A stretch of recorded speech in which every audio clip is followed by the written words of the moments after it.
Perkenalkan, nama saya Abi Rahmat Wahyudi.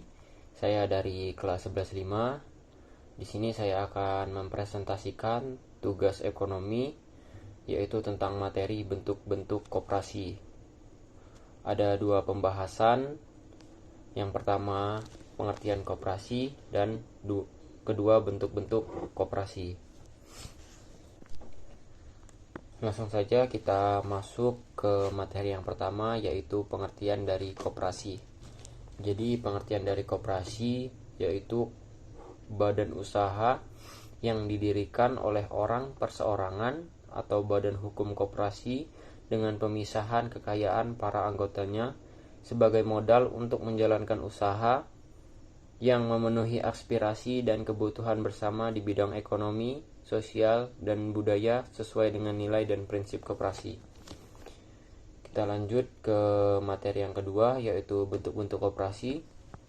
Yang pertama, koperasi konsumen. Pengertian dari koperasi konsumen yaitu koperasi ini diperuntukkan bagi konsumen barang dan jasa. Biasanya mereka menjual berbagai kebutuhan harian seperti kelontong atau alat tulis sehingga sekilas tampak seperti toko biasa. Bedanya, keuntungan yang didapat dari penjualan akan dibagikan kepada anggotanya.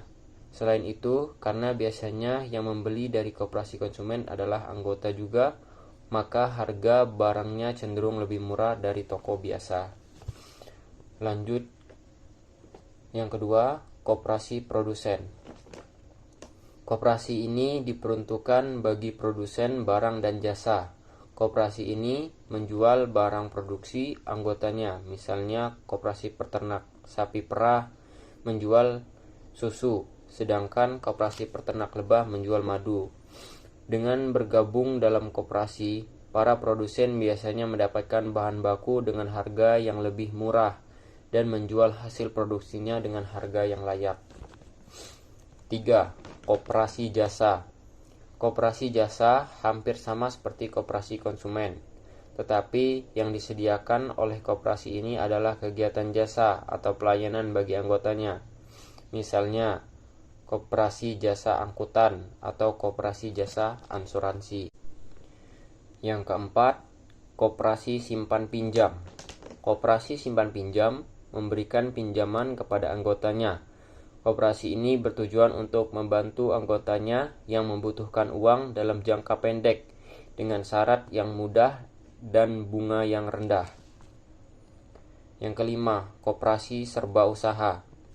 Beberapa koperasi menyediakan beberapa layanan sekaligus. Misalnya, selain menjual barang kebutuhan konsumen, koperasi tersebut juga menyediakan jasa simpan pinjam. Koperasi seperti ini disebut sebagai koperasi serba usaha. Yang keenam, koperasi sekolah. Koperasi sekolah adalah koperasi yang didirikan di lingkungan sekolah, yang anggotanya terdiri atas siswa-siswi sekolah. Koperasi sekolah dapat didirikan pada berbagai tingkatan sesuai jenjang pendidikan, misalnya koperasi SD, koperasi SMP, dan seterusnya. Adapun koperasi sekolah juga dapat dimaknai sebagai koperasi yang berada pada lembaga pendidikan. Selain pendidikan formal seperti yayasan, lembaga masyarakat, pesantren, dan lain-lain. Yang terakhir, koperasi unit desa atau KUD. Koperasi unit desa adalah suatu koperasi serba usaha yang beranggotakan penduduk desa dan berlokasi di daerah pedesaan. Daerah kerjanya biasanya mencakup satu wilayah kecamatan. Dan ada beberapa dokumentasi dari macam-macam koperasi. Yang pertama ada koperasi Sejati Mulia, koperasi Jasa Tunas Harapan, koperasi serba usaha, koperasi sekolah, dan terakhir tuh ada koperasi KUD atau koperasi unit desa. Mungkin itu saja presentasi dari saya. Saya akhiri. Terima kasih.